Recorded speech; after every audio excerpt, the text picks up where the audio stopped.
What's up, guys, and welcome back to my reading journey. I hope we're all doing absolutely fantastic, and today, as usual, we're going to continue the book by Cicero on the ideal orator. It's going to be the 40th part of the third book, so let's get started. The Orator and the General Questions Thesis. The most distinguished speeches, then, are those that range most widely and shift their attention from the particular individual controversy in order to concentrate on unfolding the nature of the general category.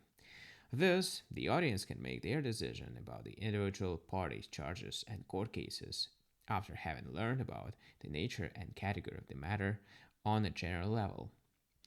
This is the practice, young man, that Antonius urged you to develop into a habit, thinking that you should be brought over from petty and narrow wrangling to the complete range and variety of discourse. So this is not a task for a few trivial handbooks, as those think who have written on the theory of speaking, nor for the morning stroll we had at the Tusculum estate, or the afternoon discussion that we are sitting down to now. For we must not only forge and sharpen our tongues, but we must load our minds to brim with the attractive richness and variety of the most important matters in the greatest possible number. Indeed, it is ours, if at least we are really orators, and if we are to play our part as authorities and leaders in civil and criminal trials and in political deliberations. It is ours, I say, this whole state of understanding and learning, which people with far too much leisure time have invaded while we were occupied, like property unclaimed and uninhabited.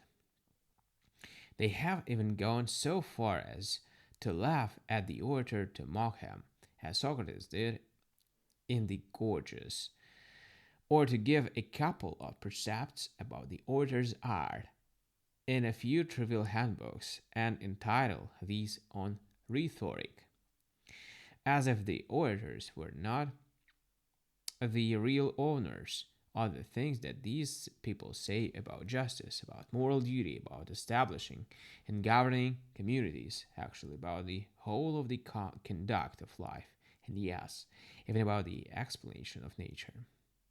Since we cannot get this knowledge elsewhere anymore, we must take it from the very people who plundered us.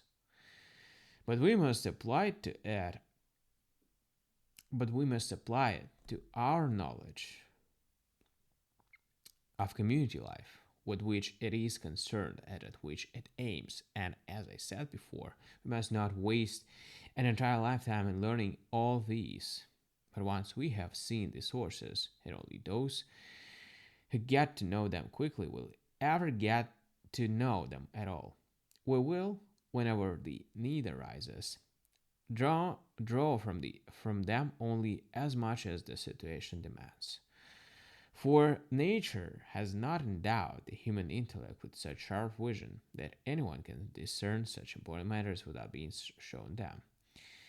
On the other hand, these matters are not so obscure that a man of sharp intellect cannot see to their depths, provided that he has looked at them. Alright, guys, so we've, as usual, we've done with another part, and we're going to continue tomorrow on the next one. Thank you for joining me today in this reading session. See you tomorrow. Bye.